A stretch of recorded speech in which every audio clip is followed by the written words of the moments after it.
So, ano ito guys, ito pang pasero na train, pang cargo to.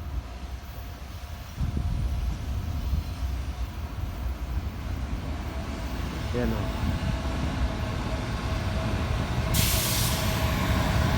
Yan guys, pang cargo.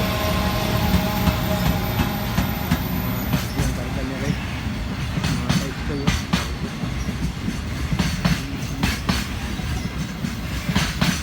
Mahaba yan, mahaba. Umagal siya kasi may train nakaparada doon sa train station, no?